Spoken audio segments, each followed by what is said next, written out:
Good evening everyone. আজি তোমালোকক মই টাইপছ অফ একাউণ্টছ আৰু ক্লাছিফিকেশ্যনবিলাক বুজাই দিম। তো টাইপছ অফ একাউণ্ট বুলি যদি কওঁ, আমাৰ তাত দুটা এপ্ৰ'চ থাকে। এটা হ'ল তোমাৰ আমেৰিকান এপ্ৰ'চ আৰু এটা থাকিব তোমাৰ ইংলিছ এপ্ৰ'চ। তো আগতে আমেৰিকান এপ্ৰ'চ তোমাৰ কম ইউজ হৈছিলে, চবে ইংলিছ এপ্ৰ'চ ইউজ কৰিছিলে। বাট তোমালোকক মই ক্লাছিফিকেশ্যনটো আমেৰিকান এপ্ৰ'চ দিও কৰাই দিম, প্লাছ ইংলিছ এপ্ৰ'চ দিও কৰাই দিম। ফাৰ্ষ্ট কিহেদি ষ্টাৰ্ট কৰিম? আমেৰিকান এপ্ৰ'চ দি। ক্লিয়াৰ? তো ঠিক আছে, ফাৰ্ষ্ট চাওঁ। তোমাৰ যেনেকুৱা আমেৰিকান এপ্ৰ'চৰ আণ্ডাৰত টোটেল 5টা একাউণ্ট ৰখা হৈছে। এটা হ'ল এছেটছ, তাৰপিছত তোমাৰ এক্সপেন্স, তাৰপিছত লাইবিলিটিছ, কেপিটেল আৰু ৰেভিনিউ। তো এছেটছ কি হয়? এছেটছ হ'ল প্ৰপাৰ্টি। প্ৰপাৰ্টি কাক ক'ম জানানে? যিবিলাক আমি চেল কৰি কিনে আমি কেছত কনভাৰ্ট কৰিব পাৰোঁ, ফিউচাৰৰ কাৰণে ইউজ কৰিব পাৰোঁ, আৰু সেইবিলাকক আমি কি বুলি কওঁ? এছেটছ বুলি কওঁ, হয়নে? আৰু এক্সপেন্সেছবিলাক লছ হয়। ঠিক আছে, এটা বস্তু কৈ দিওঁ মই, এই দুটা যে প্ৰথম দুটা একাউণ্ট দেখা পাইছা, হয় নাই, এছেটছ আৰু এক্সপেন্সেছ, ইয়াতে সদায় চাবাচোন আউটফ্ল' অফ কেছ হয়। কি হয়? আউটফ্ল' অফ কেছ, পইচা যায় চাবাচোন। আৰু লাষ্টৰ তিনিটা যে আছে, ইয়াতে সদায় চাবাচোন ইনফ্ল' অফ কেছ হয়। ইনফ্ল' অফ কেছ হয়। তো সেনেকৈ আমি এটা আইডিয়া কৰিব পাৰিম। তো আউটফ্ল' অফ কেছত কি বুজাই আছে চোৱাচোন। আউটফ্ল' অফ কেছ মানে কি বুজাই আছে? তুমি ভাবা, তুমি যে এটা বাইক কিনিছা, তোমাৰ পৰা পইচা যাব নে আহিব? তুমি নিজে ভাবাচোন, তুমি বাইক এখন কিনিছা, তোমাৰ পৰা পইচা যাব, হয়নে? আৰু তুমি যদি বাছ ভাড়া দি কিনি, বাছ ফেয়াৰ দি কিনি ধৰা ক'ৰবালৈ গৈছা, তেতিয়াওতো পইচা যাব নাই? যাব। কিন্তু দুটাৰ মাজত কি ডিফাৰেঞ্চ আছে? বাইক এটা কিনিছা আৰু বাছ ফেয়াৰ দিছা, দুটাৰ মাজত ডিফাৰেঞ্চ কি জানানে? এই বাইকটো তুমি আকৌ ৰিচেল কৰা, কিবা নহয় কিবা পইচা পাবা। কমকৈ পাবা, মানিছোঁ, বাট হ'লেও তুমি কিন্তু কিবা এটা পইচা পাবা। তো ডেট মিনছ সেইকাৰণে বাইকক আমি কি বুলি ক'ব পাৰোঁ জানো? বাইকক আমি এছেট বুলি ক'ব পাৰোঁ, কিয় কি কিবা না কিবা আমি পাম। বাট এইটো যোনটো বাছ ফেয়াৰ তুমি ঘূৰাই পাবা নেকি? একবাৰ ভাড়া দি দিছা, তোমাক ঘূৰাই দিব? নিদিয়ে। যিটো ঘূৰাই নোপোৱা, ডেট ইজ কল্ড এক্সপেন্স। তো ক্লিয়াৰ হৈ গ'ল। তো আমি ক'ব পাৰোঁ, যিটো বস্তু আমি ঘূৰাই পাওঁ, চেল কৰিলে আমি কেছত কনভাৰ্ট কৰিব পাৰোঁ, বা যিবিলাক আমি লং টাৰ্মলৈকে ইউজ কৰোঁ, হয়নে? সদায় মনত ৰাখিব, লং টাৰ্ম, যিবিলাক আমি লং টাৰ্মলৈকে ইউজ কৰিব পাৰোঁ আৰু আমি সোনকালে কেছত কনভাৰ্ট কৰিব পাৰোঁ, সেইটোক আমি কি বুলি কওঁ? এছেটছ বুলি কওঁ, সম্পত্তি বুলি কওঁ এইটো। ঠিক আছে, সম্পত্তি ক্লিয়াৰ হৈ গৈছে। ইয়াৰ পিছত আহিল তোমাৰ এক্সপেন্সেছ। তো এক্সপেন্সেছ মানে কি জানানে? এক্সপেন্সেছ মানে লছ হয়। লছ মানে তোমাৰ খৰচ। তো যেনেকৈ এইটো বাছ ফেয়াৰ তুমি ঘূৰাই নোপোৱা, তো এইটো আমাৰ কাৰণে কি হৈ গ'ল? খৰচ হৈ গ'ল, এক্সপেন্সেছ। আৰু বাকী এই তিনিটা কেছত চাবা, এই লাইবিলিটিছ, কেপিটেল আৰু ৰেভিনিউ, ইয়াতে সদায় আমাৰ পইচা আহে। যেনেকুৱা এক্সাম্পল, তুমি ধাৰ ল'লা ধৰা, তো ধাৰ ল'লে তোমাৰ তাত পইচা আহিব নাযাব? অভিয়াছলি আহিব। সেইকাৰণে ইনফ্ল' অফ কেছ বুজাই আছে। কেপিটেল মানে মালিকজনক সদায় ছেপাৰেট ভাবিবা দেই বিজনেছৰ পৰা। তো মালিকে যেতিয়া ঘৰৰ পৰা পইচা আনিব, তো বিজনেছত পইচা আহিব। আৰু ৰেভিনিউ মানে হ'ল বিজনেছত যিমানখিনি তোমাৰ হয়, প্ৰফিট হ'ব। যেনেকুৱা কাৰোবাৰ বিজনেছ আছে, বিজনেছত প্ৰফিট কি হ'ব পাৰে? যেনেকৈ চেলছ কৰিছা, তেতিয়াওতো এইটো প্ৰফিট হয়, ইনকামৰ এটা। চেল কৰিলে ইনকাম হ'ব পাৰে। তুমি দোকান খুলি বহিছা, তো তোমাৰ মেইন ইনকামৰ চ'ৰ্চ কি হ'ব? চেল কৰিবা। কেতিয়াবা কমিশ্যন পাবা, কেতিয়াবা ইণ্টাৰেষ্ট, বেংকত পইচা থৈ দিবা, ইণ্টাৰেষ্ট পাবা। তো সেনেকৈ তোমাৰ তাত পইচা আহিব। তো এইকেইটা কেছত ইনফ্ল' অফ কেছ হয়। তো আমি এতিয়া মিনিংকেইটাতো বুজি পাই গ'লোঁ, কোনটো কি হয়, হয়নে? তো ইয়াৰ লগত মই এতিয়া আৰু এটা বস্তু বুজাই দিম। যেনেকুৱা ভাবি লোৱা, তোমাৰ এটা বিজনেছ আছে, ঠিক আছে। বিজনেছত তুমি বস্তু ক'ৰ পৰা কিনি আনিবা? বস্তু তুমি সদায় ছাপ্লায়াৰৰ পৰা কিনি আনা, হয়নে নাই? তো বস্তু ছাপ্লায়াৰৰ পৰা কিনি আনা, চেল কাক কৰা জানানে? চেল সদায় তুমি কাষ্টমাৰকে কৰিবা, হয়নে নাই? তো কাষ্টমাৰক আমি চেল কৰিম। ভাবি লোৱা, এক্সাম্পল লৈ লোৱা, 20,000ত আমি কাৰোবাৰ পৰা বস্তু এটা কিনিলোঁ, পাৰচেছ কৰিলোঁ। তো 20,000 দিব লাগিব। তো 20,000 ধৰা লিষ্ট প্ৰাইচ আছে, তো তেওঁক আমি ডিছকাউণ্ট দিব দিলোঁ। তো ডিছকাউণ্ট এটা দিলে, আমাক 2,000 টকা এটা ডিছকাউণ্ট দি দিলে। তো তুমি মানুহজনক কিমান টকা দিব আছে জানানে? 18,000 দিব আছা। তো এই 20,000 যে ডিছকাউণ্ট, এইটোক আমি কি বুলি কওঁ জানানে? Discount receipt. মনত ৰাখিবা, এইটোক আমি ৰিচিপ্ট বুলি কওঁ। আমি পাইছোঁহে, কিয়? আমি কিনিব গৈছিলোঁ কিমান? 20,000 টকাৰ। 2,000 টকা এটা কমাই দিলে, ডিছকাউণ্ট ৰিচিপ্ট। আমাৰ 18,000 এতিয়াও দিব লাগিব। আৰু ডিছকাউণ্ট ৰিচিপ্ট আমাৰ কাৰণে কি হয় জানানে? ডিছকাউণ্ট ৰিচিপ্ট আমাৰ কাৰণে ৰেভিনিউ হয়। ক্লিয়াৰ? মনত থাকিব, discount receipt is our revenue. তো এইটো ক্লিয়াৰ হৈ গ'ল। আৰু এই 18,000টো তুমি কেতিয়া দিবা? এতিয়া 18,000 যে বাকী আছে, 18,000 তুমি কেতিয়া দিবা? ধৰ আমি 2 মাহ পাছত দিম। After 2 month we are paying this. 2 month পাছত দিম। তো এই আমাৰ কাৰণে এই ছাপ্লায়াৰজনৰ কি হৈ যাব জানে? ছাপ্লায়াৰজনৰ নাম হৈ যাব ক্ৰেডিটৰ্ছ। ক্লিয়াৰ? ক্ৰেডিটৰ্ছ কাক কয়? যিটো পইচা বাকী থাকি যাব। আমি যিখিনি বস্তু কিনি আনিছোঁ, তাৰে 18,000 টকা 2 মাহ পাছত দিম। তো আমি সেই এমাউণ্টৰ কাৰণে কি বুলি ক'ম, ক্ৰেডিটৰ্ছ বুলি ক'ম। আৰু ক্ৰেডিটৰ্ছ বিজনেছৰ কাৰণে কি হয় জানে, লাইবিলিটি। মনত থাকিব, এইটো বিজনেছৰ কাৰণে কি হৈ যায়, লাইবিলিটি থাকিব। ঠিক আছে, বস্তু কিনা হৈ গ'ল, পাৰচেজ কৰা হৈ গ'ল। এতিয়া আমি কি কৰিম, কাষ্টমাৰক তুমি চেল কৰিবা। কাষ্টমাৰক যেতিয়াই চেল কৰিবা, ধৰি লোৱা কাষ্টমাৰক চেল কৰিছা তুমি 30,000 দি, লিষ্ট প্ৰাইচ ধৰা 30,000, লিষ্ট প্ৰাইচ ইজ হোৱাট 30,000, যিমান দাম লিখা থাকে। তো কাষ্টমাৰে বাৰ্গেনিং কৰি আছে, কৈছে দামটো কমাই দিব লাগে। ঠিক আছে, আমি 4,000 টকা এটা কমাই দিলোঁ। 4,000 টকা কমাই দিয়া মানে এইটো কি বুলি কয় জানে, discount. Discount what, you are allowing this, তুমি দিছা এইটো ডিছকাউণ্ট এলাও। আমি বিজনেছ হয়, তো বিজনেছে যেতিয়া কাষ্টমাৰক ডিছকাউণ্ট দিয়ে তো এইটো এলাও কৰা হ'ব। তো এইটো আমাৰ কাৰণে কি জানে, এক্সপেঞ্চ। কিয়, এই পইচাটো ঘূৰাই নোপোৱা। কাষ্টমাৰে তোমাক কিমান দিব জানানে, এতিয়া ৰিমেইনিং 26,000 দিব, বাট এতিয়া নিদিয়ে, 3 মান্থ পাছত দিম বুলি কৈছে, বাকী কৰি চেল কৰিছে আৰু। তো 26,000 পাবাতো, কেতিয়া পাবা, আজিতো নোপোৱা, 3 মাহ পাছত পাবা। তো এইটো তোমাৰ কাৰণে কি হ'ব জানে, এই মানুহজনক, কাষ্টমাৰজনক আমি যেতিয়া কি বুলি ক'ম, আমি কাষ্টমাৰজনক যেতিয়া কওঁ ডেটৰ্ছ। ঠিক আছে, আৰু ডেটৰ্ছ আমাৰ কাৰণে কি হয় জানে, অলৱেজ এছেটছ হয়, সম্পত্তি হয় আমাৰ কাৰণে। ডেটৰ্ছ ইজ আৱাৰ এছেটছ। তো এছেটছ আমি গম পাই গ'লোঁ। তো ডেটৰ্ছ আমাৰ কাৰণে কি হৈ গ'ল, এছেটছ হৈ যাব। যিহেতু আমি কেছ পইচাটো পাম 3 মাহ পাছত পাম, তো আমি এছেট বুলি ক'ম ডেটৰজনক। তো ধৰা বঢ়িয়া বিজনেছ চলি আছে এতিয়া, তো এইটো ধৰা পইচাটো তুমি পাবা 3 মাহ পাছত পাবা। কিন্তু 3 মাহ হৈ গ'ল ধৰা, তোমাক পইচাটো নিদিলে, তেতিয়া কি কৰিবা, তেতিয়া তোমাৰ তাত বেলেগ অপশ্যন নাই। তোমাৰ তাত যদি পইচা নাই দিয়া, তেতিয়াহ'লে তুমি যাক কল কৰিবা, পইচা মানে ফোন কৰি কিনে ক'বা কি পইচা দিয়াৰ কথা। তথাপিও বোলে ফোন চনো নুঠায়, ঘৰত গৈ চালা নাই, ঘৰ তালা মাৰা, কোনো নাথাকে, চব গুচি গৈছে, মানে ডেট মিনছ তোমাক পইচা নিদিয়াকৈ পলাই গ'ল। ইন ডেট কেছ এই ডেটৰজন আমাৰ কি হৈ যাব জানে, এই ডেটৰজন হৈ যাব বেয়া, বেড ডেটছ, মানে পইচা নিদিলে যে। তো পইচা নিদিয়া মানে কি হৈ গ'ল ভাবাচোন, বেড হৈ গ'ল। তো লগে লগে ইয়াক আমি তেতিয়া কি বুলি ক'ম জানে, এক্সপেঞ্চেছ। তো বেড ডেটৰ যেতিয়া বেয়া হৈ যায়, আৰু মনত ৰাখিবা ডেটৰ্ছৰ এইটো বিটো যে থাকে, তো বিটো কিন্তু চাইলেণ্ট থাকে দেই, ডেটৰ্ছ বুলিহে ক'বা, ডেপ্টৰ্ছ নহয়, ডেটৰ্ছ। আৰু সেই ডেটৰ্ছ যেতিয়া বেয়া হৈ যাব না, তো বেড ডেটছ, সেইটো আমাৰ কাৰণে কি হ'ব, এক্সপেঞ্চ। তো এইটো ক্লিয়াৰ হৈ গ'ল এইখিনি। কিন্তু ইয়াতে মই আৰু কেইটামান কথা ক'ব বিচাৰোঁ। যদি তুমি বস্তু কিনিছা, বস্তু দোকানলৈকেতো নিজে নিজে আহি নাযায়, তো তুমি এইটো বাছ ফেয়াৰ দিব লাগিব, হয়নে, বা তোমাৰ ফ্ৰেইট দিব লাগিব। ফ্ৰেইটটো আমাৰ কাৰণে কি হ'ব জানা, ফ্ৰেইট আমাৰ কাৰণে এক্সপেঞ্চ, কিয় এইটো পইচা আমি ঘূৰাই নাপাওঁ আৰু। তাৰপিছত আকৌ যেতিয়া দোকানলৈকে আনিবা, পেকিং কৰি আনিবা নাই, পেকিং কৰাটোক কি বুলি কয়, কেৰেজ ইনৱাৰ্ড। ইনটো কি ইউজ কৰিছে, বা বস্তু কিনি আনিছা, দোকানত বস্তু আহিব নাযাব, ইন হ'ব না, আহি আছে, সেইকাৰণে ইনৱাৰ্ড। এইটো আমাৰ কাৰণে কি হয় জানানে, এক্সপেঞ্চ। কিন্তু কাষ্টমাৰৰ যেতিয়া চেল কৰিবা, চেল কৰাৰ সময়ত কিন্তু কেৰেজ কি লাগি যাব জানানে, কেৰেজ আউটৱাৰ্ড লাগিব। কিয় আউটৱাৰ্ড লাগিব, কিয় কি এইটো বাহিৰত গৈ আছে। তো বাহিৰত গ'লে এইটো কি বুলি কয়, carriage outward. Carriage outward expense হয়, আমি পেকিং কৰি দিব লাগিব কাষ্টমাৰক, হয়নে নাই। তো সেইকাৰণে আমাৰ কাৰণে এইটো এক্সপেঞ্চ, কিয় আমাৰ পৰা নাই, এতিয়া পইচা ঘূৰাই নাপাওঁ। তো এইখিনি ক্লিয়াৰ হৈ গ'ল। এইটো জাষ্ট এটা কনচেপ্ট আছিলে ইয়াৰ, ডেটৰ ক্ৰেডিটৰ্ছ আৰু তোমাৰ এইবিলাকৰ কেৰেজ ডিছকাউণ্টৰ। তো এইটো ক্লিয়াৰ হৈ গ'ল। আমি এতিয়া ক্লাছিফিকেশ্যন কৰি দিওঁ। চ' ক্লাছিফিকেশ্যন তোমাৰ কি হেৰি কৰিব পাৰোঁ হা। তো ক্লাছিফিকেশ্যন এটা চাই যাওঁ। এই তোমাৰ এইটো আছিলে এয়াৰ এপ্ৰ'চেছ না, আমেৰিকান এপ্ৰ'চত কৰিম এইটো হা। ঠিক আছে, এইটো আমি আমেৰিকান এপ্ৰ'চত কৰি দিম। ফাৰ্ষ্ট কেছ চোৱা, ফাৰ্নিচাৰক আমি কি বুলি কওঁ, ফাৰ্নিচাৰ আমাৰ কাৰণে হ'ব এছেটছ। ফাৰ্নিচাৰ এছেটছ, সম্পত্তি। কিয়, এইটো কেছত কনভাৰ্ট কৰিব পাৰিবা, এছেটছ হৈ গ'ল। আৰু ফাৰ্নিচাৰ বিক্ৰী কৰি দিম, পইচা পাই দিম, হয় নাই, লং টাইম ইউজৰ কাৰণে হ'ব, তো এছেট বুলি কওঁ আমি। আৰু সম্পত্তি দেখিলে গম পাইছা তোমালোকে জানাই, ফাৰ্নিচাৰ মানে তোমাৰ এইটো চেয়াৰ, ডেস্ক, বেঞ্চ এইবিলাক বুজাব। ৰেণ্ট মানে ঘৰ ভাড়া। তো ঘৰ ভাড়া আমাৰ কাৰণে কি হয় জানে, এক্সপেঞ্চ। কিয়, ঘৰ ভাড়া তুমি দি দিলা, ঘূৰাই পাবা নেকি, নোপোৱা, তো এক্সপেঞ্চ হৈ গ'ল। বিল্ডিং আমাৰ কাৰণে ইট ইজ অলছ' এছেটছ, বিজনেছৰ কাৰণে সম্পত্তি হয় আমাৰ, বিল্ডিং যিমান থাকিব। চেলাৰী এক্সপেঞ্চ, চেলাৰী পাই থকা নাই, কিন্তু চেলাৰী তুমি দিছা, আমি এমপ্লয়ীক চেলাৰী দিওঁ, তো দিলে আমাৰ পৰা পইচাটো দিলে আৰু ঘূৰাই পাবা নেকি, নোপোৱা, তো এক্সপেঞ্চ হ'ল, খৰচ না আমাৰ।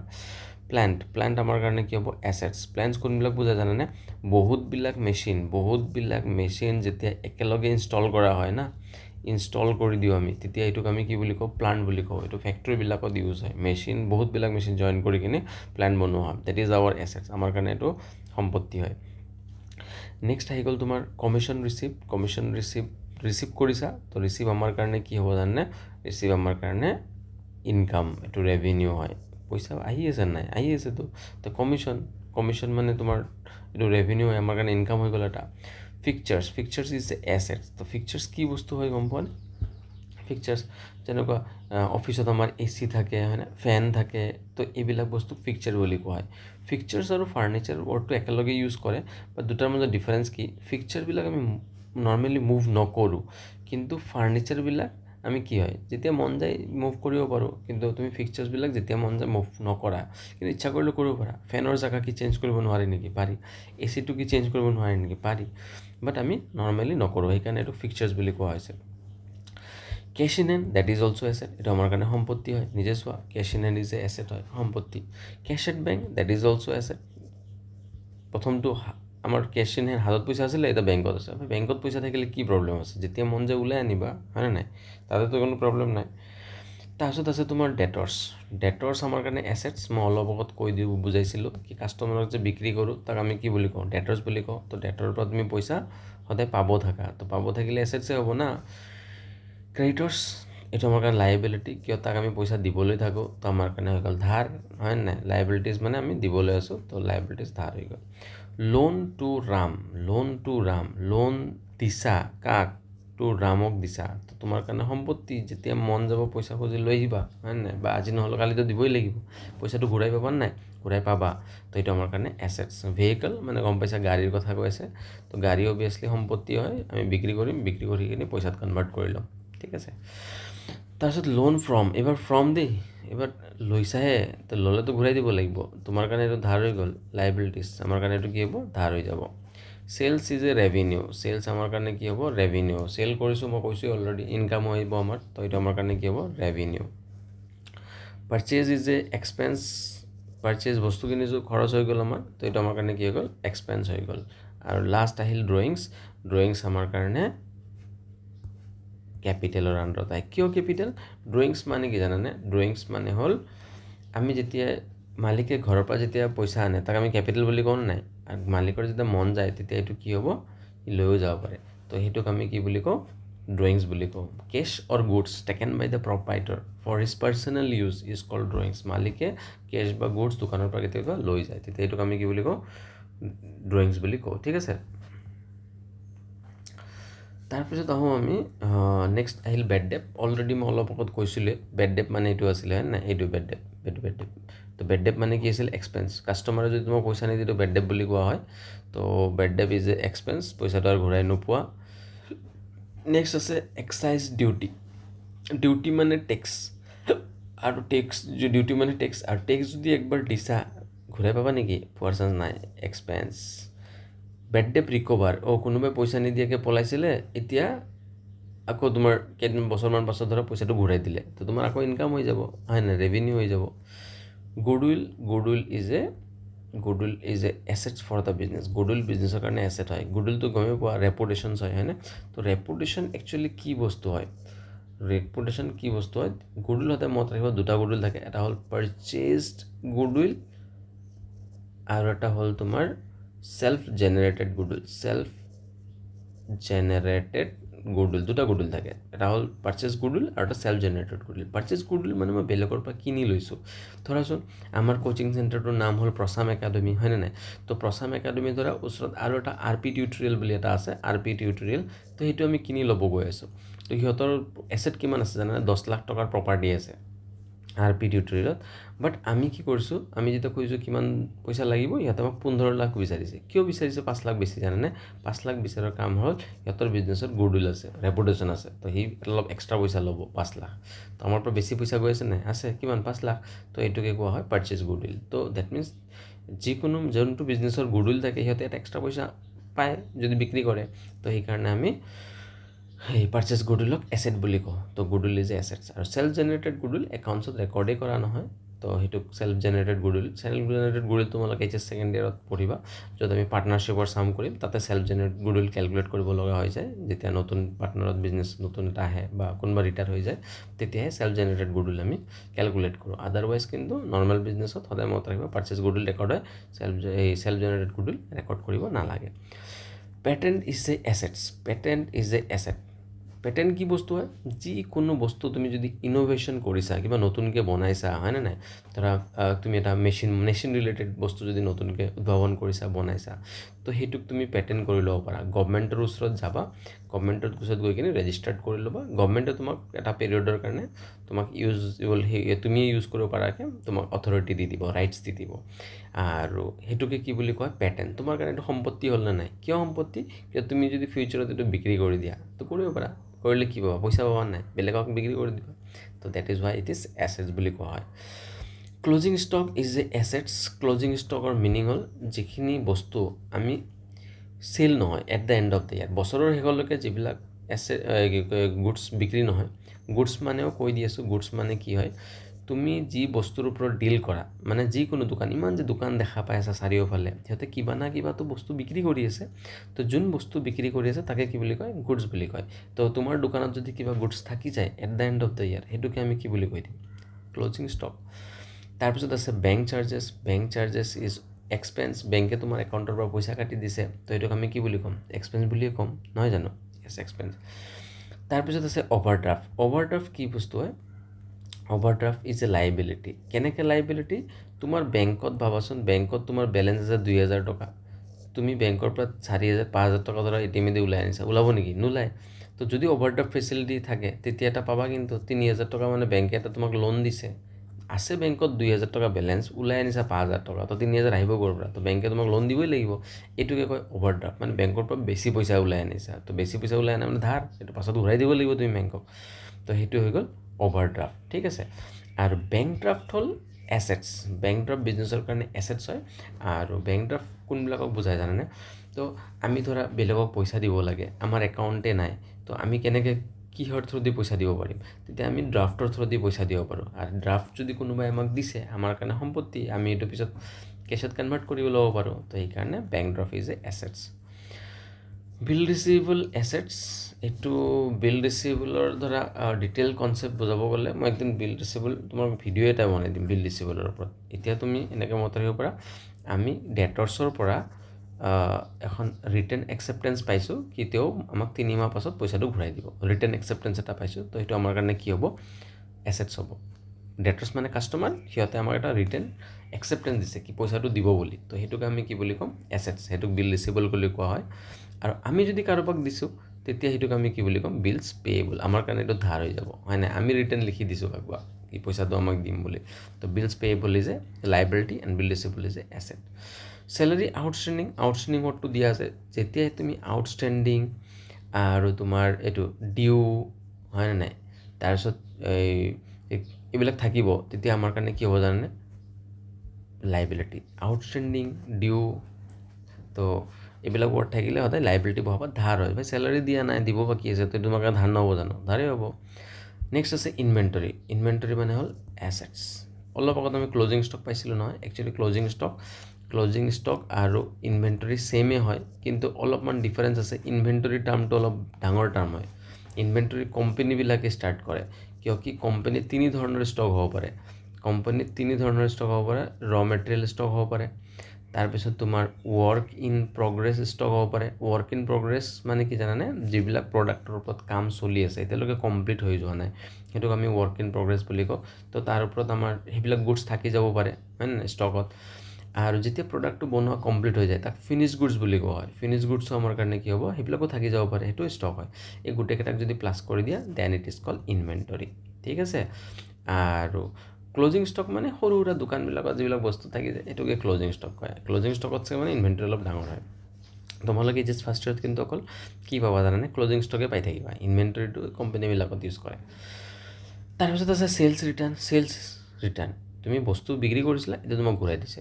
যেতিয়া চেল কৰিছিলা, তেতিয়া তাক ৰেভিনিউ কৈছিলা। তো চেলছ ৰিটাৰ্ণতে কি ক'বা? ৰেভিনিউ ক'বা, হয় নাই? তুমি ক্লাছিফাইহে কৰিছা, বাঢ়িছে কমিছে এতিয়া চাই আছা নেকি? নাই চোৱা। চেলছ কৰিছা, তোমাৰ ৰেভিনিউ বাঢ়িছিল, ৰিটাৰ্ণ হৈছে, তো ৰেভিনিউ কমিছে, হয়নে নাই? আমি কমা বাঢ়া ক'ব যোৱা নাই, কমা বাঢ়াটো আমি নেক্সট ভিডিঅ'ত বুজাই দিম। এতিয়া আমি চাই আছোঁ অকল চেল কৰিছোঁ, কাম খতম। চেলছ কৰিলে ৰেভিনিউ, আৰু চেলছ ৰিটাৰ্ণ কৰিলেও ৰেভিনিউ হ'ব। ইয়াতে জাষ্ট কি হ'ব? ডিক্ৰিজ হ'ব ৰেভিনিউটো। Next purchase return. Purchase return আমি অলৰেডি কৈছোঁ, পাৰ্চেজ ইজ এ এক্সপেঞ্চ, আৰু পাৰ্চেজ ৰিটাৰ্ণটো কি হ'ব? আমাৰ কাৰণে এক্সপেঞ্চে হ'ব। এইটো আমি বেলেগ ক'ব নোৱাৰোঁ, এক্সপেঞ্চে ক'ম। Carriage inward. তো কেৰেজ ইনৱাৰ্ড আমাৰ কাৰণে কি হ'ব জানে কেৰেজ ইনৱাৰ্ড আমাৰ কাৰণে এক্সপেঞ্চ মই অলপ আগত বুজাইছোঁ কেৰেজ মানে পেকিং আৰু পেকিং কৰোঁতে যদি কিবা এটা খৰচ হৈছে সেইটো পইচা আৰু ঘূৰাই নোপোৱা expense freight is also' expense এইটো ভাড়া হয় গাড়ী বস্তু কিনি আনিবতো ভাড়া দিবই লাগিব হয় নাই গাড়ী ভাড়া দিছা তো গাড়ী ভাড়া ঘূৰাই পাবা নেকি নোপোৱা expense copyright is a asset copyright is a like a patent যেনেকুৱা আছিলে পেটেণ্ট নতুন মেচিন বা এইবিলাকৰ ওপৰত আমি কি কয় সেই কৰোঁ পেটেণ্ট হৈ যায় আৰু কপিৰাইট দিলেও যদি বুকছ আছে হয়নে বুক চং মুভি এইবিলাকত কপিৰাইট পাইছিলে নাই পাইছিলা তো সেইটোৱে এছেটছ সম্পত্তি তুমি এটা গান লিখিছা বা তুমি বুকছ লিখিছা তোমাৰ কাৰণে সম্পত্তি নহয় নেকি হয়তো তো সেইটোৱে এছেটছ কেৰেজ আউটৱাৰ্ড কেৰেজ মানে পেকিং আউটৱাৰ্ড মানে বাহিৰত গৈ আছিলে ডেট মিনছ চেল কৰি আছা তো এইটো আমাৰ কাৰণে এক্সপেঞ্চ এতিয়া কাষ্টমাৰে তোমাৰ দোকানৰ পৰা বস্তু কিনি আহিব পলিথিনটো কি সি ঘৰৰ পৰা দিব নেকি বা কাৰ্টুনত পেকিং কৰি কি সি নিজে কৰি লৈ যাব নেকি তুমি কৰি দিবা তোমাৰ বিজনেছৰ পৰা তো এক্সপেঞ্চ এইটো আমাৰ কাৰণে ডিছকাউণ্ট এলাউড অলৰেডি কৈছিলোঁ আমি কাষ্টমাৰক ডিছকাউণ্ট দিওঁ ডেট ইজ আৱাৰ এক্সপেঞ্চ সেইটো পইচা আমি ঘূৰাই নাপাওঁ ডিছকাউণ্ট ৰিচিভ মানে আমি এতিয়া ডিছকাউণ্ট পাইছোঁ সেইটো আমাৰ কাৰণে ৰেভিনিউ এইটো আমাৰ কাৰণে হ'ব ইনকাম মানে পইচা বাচি গ'ল live stock is a asset live stock asset কেনেকৈ লাইভ ষ্টক এছেটত লাইভ ষ্টক মানে বুজাই আছে জানা নেকি হৰ্চ বাফেলো হয় নাই এলিফেণ্ট এইবিলাক যদি বিজনেছত থাকে তো বিজনেছত ক'ব কি হৰ্চ কিয় থাকিব হৰ্চ থাকিব পাৰে হৰ্চ ৰেচিং কোম্পানী হয় তো হৰ্চ নাথাকি থাকিব ডেইৰী ফাৰ্মবিলাকত বাফেলো থাকে কাউ থাকে হয় নাই তো এইবিলাক সিহঁতৰ কাৰণে লাইভ ষ্টক হৈ যাব এছেটছ হৈ যাব ৰিটাৰ্ণছ ইনৱাৰ্ডৰ মিনিং বেলেগ নহয় ৰিটাৰ্ণছ ইনৱাৰ্ড মানে হ'ল চেলছ ৰিটাৰ্ণ আৰু অলপ আগত কৈছিলোঁ চেলছ যদি ৰেভিনিউ চেলছ ৰিটাৰ্ণো কি হ'ব ৰেভিনিউ হ'ব তো ৰিটাৰ্ণছ ইনৱাৰ্ডো কি হ'ব ৰেভিনিউ ৰিটাৰ্ণছ আউটৱাৰ্ড মানে মিনিং কি জানে পাৰচেজ ৰিটাৰ্ণ আৰু পাৰচেজ ৰিটাৰ্ণ কি হ'ব এইটো হ'ব এক্সপেঞ্চেছ কিয় purchase is a expense return হ'লেও এক্সপেঞ্চে থাকিব ইঞ্চুৰেঞ্চ ইজ এ এক্সপেঞ্চ তো ইঞ্চুৰেঞ্চ আমি কি বুজাওঁ এক্সপেঞ্চ বুলি কওঁ আৰু ইঞ্চুৰেঞ্চটো কিয় এক্সপেঞ্চ চোৱা ইঞ্চুৰেঞ্চ দুটা থাকে এটা LIC এটা GIC general insurance life insurance তো ইঞ্চুৰেঞ্চ দুটা থাকে তো LIC আৰু GICৰ মাজত ডিফাৰেঞ্চ কি যদি তুমি লাইফৰ ইঞ্চুৰেঞ্চ কৰা তো LIC হ'ব আৰু বস্তু বা গুডছ বা দোকান এইবিলাকৰ ইঞ্চুৰেঞ্চ কৰিলে GIC হ'ব ক্লিয়াৰ তো এতিয়া আমাক বিজনেছত সদায় মনত ৰাখিব বিজনেছত সদায় GIC থাকে হয়নে জেনেৰেল ইঞ্চুৰেঞ্চ আৰু যিটো পইচা দিছা সেইটো ইঞ্চুৰেঞ্চ কেইটাও GIC পইচা কেতিয়া দিয়ে জানে তুমি যদি ইঞ্চুৰেঞ্চ কৰিছা জুই লাগি গৈছে বা এক্সিডেণ্ট হৈছে তেতিয়াহে পইচা দিব নহ'লে নিদিয়ে তো মানে তুমি যোনটো প্ৰিমিয়াম পৰ পইচা দিছা সেইটো ঘূৰাই নোপোৱা তো ডেট ইজ এক্সপেঞ্চ হৈ গ'ল তাৰপিছত আছে তোমাৰ কাষ্টম ডিউটি মানে মই কৈছিলোঁ টেক্স আৰু টেক্স যেতিয়া দি দিয়া ঘূৰাই নোপোৱা কাষ্টম কেতিয়া দিয়ে জানা যেতিয়া বাহিৰৰ কাণ্ট্ৰিৰ পৰা বেলেগ কাণ্ট্ৰিৰ পৰা আউটছাইড কাণ্ট্ৰি ফৰেন কাণ্ট্ৰি বা ফৰেন কাণ্ট্ৰিৰ পৰা বস্তু কিনি আনিবা তো ইণ্ডিয়ান গভৰ্ণমেণ্টক কি দিব লাগিব কাষ্টম ডিউটি দিব লাগে তাৰপিছত আহি গ'ল ড্ৰয়িংছ মানে অলৰেডি মই কৈছিলোঁ এইটো কেপিটেলৰ আণ্ডাৰত আহে কিয় মালিকে গুডছ বা কেছ ঘৰত লৈ গ'লে এইটো ড্ৰয়িংছ বুলি কোৱা হয় মাৰ্কেটেবল ছিকিউৰিটিজ ইজ এ এছেট এইটো কিছুমান আমাৰ প্ৰপাৰ্টি হয় এছেটছ বুলি কওঁ মাৰ্কেটেবল ছিকিউৰিটিজৰ ওপৰত মই ভিডিঅ' এটা বনাই দিম মাৰ্কেটেবল ছিকিউৰিটিৰ টপিকটো অলপ ডাঙৰ হয় তো এইটো বহুতে শ্বেয়াৰ্ছ বুলি ভাবি লয় কিন্তু ৰিয়েলত শ্বেয়াৰ্ছ নহয় এইটো মই তাৰ বিষয়ে ভালকৈ বুজাই দিম বাট এইটো এটা এনেকুৱা এটা ছিকিউৰিটিজ হয় যিটো আমি এছেট হিচাপত হোল্ড কৰি থৈ দিব পাৰোঁ আৰু যেতিয়া মন যায় চেল কৰি দিব পাৰোঁ ঠিক আছে তো এইটো এছেটছ হৈ গ'ল শ্বেয়াৰ্ছ যেনেকৈ আমি কিনি থৈ দিব পাৰোঁ সেনেকৈ মাৰ্কেটেবল ছিকিউৰিটিজত থ'ব পাৰোঁ dividend is a revenue dividend কি হয় এতিয়া তুমি কোম্পানীত যদি পইচা লগোৱা যিকোনো কোম্পানী ৰিলায়েন্সত বা কিবাত পইচা লগাইছা তাৰ ওপৰত তুমি এতিয়া এক বছৰ পাছত পইচা যে লগাইছা প্ৰফিটটো পাবা নাই তো সেই কোম্পানীৰ প্ৰফিটটো ভগাই দিয়াটোকে কি বুলি কয় ডিভিডেণ্ড বুলি কোৱা হয় আৰু ডিভিডেণ্ড আমাৰ কাৰণে ৰেভিনিউ হ'ব ইনভেষ্টমেণ্ট ইজ এ এছেট ক'ৰবাত ইনভেষ্ট কৰি ৰাখিছা যেতিয়া মন যায় ঘূৰাই পাই যাবা এছেটছ ট্ৰেভেলিং এক্সপেঞ্চ কৰি দিছে কোনো প্ৰব্লেম নাই প্ৰিমাইজেছ ইজ এ এছেট প্ৰিমাইজেছ কি বস্তু হয় চোৱা বিল্ডিংটো জানা বিল্ডিং এতিয়া যিবিলাক বিল্ডিং থাকে বিল্ডিং বুজি পাইছা এছেটছ হয় প্ৰিমাইজেছ কি হয় যিবিলাক অফিচ থাকে বা তোমালোকৰ স্কুল কলেজ এইবিলাক চাবচোন স্কুল প্ৰিমাইজেছ বুলি কয় কিয় তাতেতো বিল্ডিংটো থাকিবই লগত গেৰেজো থাকিব পাৰ্কিঙো থাকিব হয় নাই তাৰপিছত তোমাৰ কৰিডৰ থাকিব এইবিলাক গোটেইখিনি ভিতৰতে ৰাস্তা থাকিব কলেজৰ ভিতৰতে তো সেইকাৰণে এইখিনি গোটেইখিনি মিলাই একেলগে প্ৰিমাইজেছ ৱৰ্ডটো ইউজ কৰে লিজল প্ৰপাৰ্টি এছেটছ হয় তুমি লিজত ধৰা লং টাইমৰ কাৰণে এটা এছেটছ লৈ থৈ দিছা হয় নাই লিজ যিটো লিজল প্ৰপাৰ্টি এছেট তেনেকুৱা এটা ঘৰ তুমি 10 বছৰৰ কাৰণে ৰাখিলা তো সেইটো তোমাৰ কাৰণে কি হ'ব এছেটছ হৈ গ'ল সম্পত্তি rent from sublet it is a revenue তো তুমি গোটেই বিল্ডিংটো ভাড়াত ল'লা তাৰে এটা পাৰ্ট বেলেগক ভাড়াত দি দিলা তো তোমাৰ পইচা আহিব নাই আহিব তো ৰেভিনিউ ৰেণ্ট ফ্ৰম চাব মানে এটা পাৰ্ট লেট মানে ভাড়া দিয়া তো সেইটো তোমাৰ কাৰণে ৰেভিনিউ ৰহিম ছাপ্লায়াৰ গৈছে ছাপ্লায়াৰ মানে মই জানো আমি লাইবিলিটি ধাৰ যাৰ পৰা বস্তু কিনি আনা তাক ছাপ্লায়াৰ বুলি কয় তো সেইটো তোমাৰ কাৰণে ধাৰ হ'ব আৰু Shyam is a customer is a asset, আমাৰ কাৰণে সম্পত্তি হয়, ঠিক আছে।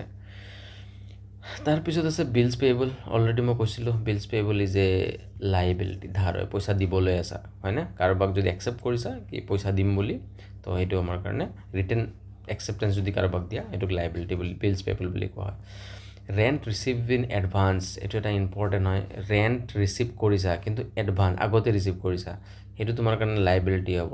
কাৰোবাৰ পৰা যদি আগতে পইচা লৈ বহি থাকা, সেইটো মনত ৰাখিবা, সদায় লাইবিলিটি, আগতে পইচা লৈ বহি আছা। চেলাৰী পেইড ইন এডভান্স, আগতে পইচা দি দিছা, সেইটো তোমাৰ কাৰণে এছেটছ, আগতে পইচা দিছা, কাম হোৱাৰ আগতে পইচা দি থৈ দিছা, কামটো হোৱাই নাই, তো এইটো এছেটছ হ'ব না। প্ৰিপেইড ইঞ্চুৰেঞ্চ এছেট, কিয় কি এডভান্স লিখা আছে, প্ৰিপেইড মানে এডভান্স হয়, আগতে পইচা দিছা, তো এইটো assets. Royalty paid is a expense, এইটো এটা, তুমি যদি কাৰোবাৰ পেটেণ্ট বা কপিৰাইট সেইবিলাক যদি ভাড়াত ইউজ কৰি আছা, লৈ আহিছা, নিজৰ ধৰা নাই, তো তেতিয়া তুমি সিহঁতক ভাড়া দিব লাগিব। ঘৰ ভাড়া দিলেতো ৰেণ্ট দিয়া, ঘৰৰ বাহিৰে বেলেগ বস্তু যদি ভাড়া দিয়া, মানে এইবিলাক কপিৰাইট পেটেণ্ট এইবিলাক, তেতিয়া তুমি এইটো ৰয়েলটি বুলি কোৱা হয়, এইটো এক্সপেঞ্চ হয়। বেংক অফ ইণ্ডিয়া এছেটছ, কিয় কি বেংকত পইচা ৰাখিছা। ৱেজেছ ইজ এক্সপেঞ্চ, খৰচ হয় আমাৰ কাৰণে, হয়নে, এক্সপেঞ্চ। তাৰ ৱেজেছ মানে কি, ডেইলি ৱাইজ বা পাৰ ইউনিট ৱাইজ যদি এমপ্লয়ীক পইচা দিয়া, যিবিলাক লেবাৰক যদি পইচা দিয়া, তেতিয়া সেইটো কি বুলি কোৱা হয়, wages is a expense. Provident fund, এইটো এক্সপেঞ্চ, এইটো আমাৰ প্ৰভিডেণ্ট ফাণ্ডত পইচা ৰাখিছে না, তো প্ৰভিডেণ্ট ফাণ্ডত পইচা ৰাখিলে আমি সেইটো কি বুলি ক'ম জানে, সেইটো আমাৰ কাৰণে হৈ যাব লাইবিলিটি। কিয়, এমপ্লয়ীৰ কাৰণে আমি এমপ্লয়ীৰ চেলাৰীৰ পৰা এটা এমাউণ্ট কাটি থৈ দিছোঁ, এইটো ফিউচাৰত দিম, তো provident fund it is our liabilities, সেইটো দিবতো লাগিবই, এমপ্লয়ীৰ পইচা হয়। তাৰপিছত আছে তোমাৰ এক্ৰুড ইনকাম মানে এছেটছ, এক্ৰুড মানে পাবলৈ আছা। এক্ৰুড কেতিয়া লিখা থাকে, যেতিয়া তুমি কাৰোবাৰ পৰা কিবা পাব আছা, যেনেকুৱা এক্ৰুড ইণ্টাৰেষ্ট, হয় নাই, এক্ৰুড কমিশ্যন, তো কমিশ্যন পাব আছোঁ, ইণ্টাৰেষ্ট পাব আছোঁ, তো সেইটো আমাৰ কাৰণে কি হ'ব, এছেটছ। আনচোল্ড ষ্টক, কিছুমান ষ্টক বিক্ৰী হোৱা নাই, সেইটো ক্লজিং ষ্টকে হৈ গ'ল, এইটো এছেটছ হৈ গ'ল। আৰু ৰিপেয়াৰ্ছ আমাৰ কাৰণে কি হ'ব, ৰিপেয়াৰ্ছ আমাৰ কাৰণে এক্সপেঞ্চ। লাষ্ট এটা আছে প্ৰপাইটৰ মানে হ'ল কেপিটেল, এইটো মালিকে পইচা লগাইছে, তো আৰু আমাৰ নাই। তো এইখিনি কৈ আজি এইখিনিৰ ওপৰত বুজাই দিলোঁ। নেক্সট ক্লাছত মই জাৰ্নেলৰ কথা বুজাই দিম নেক্সট ভিডিঅ'টোত। তো থেংক ইউ।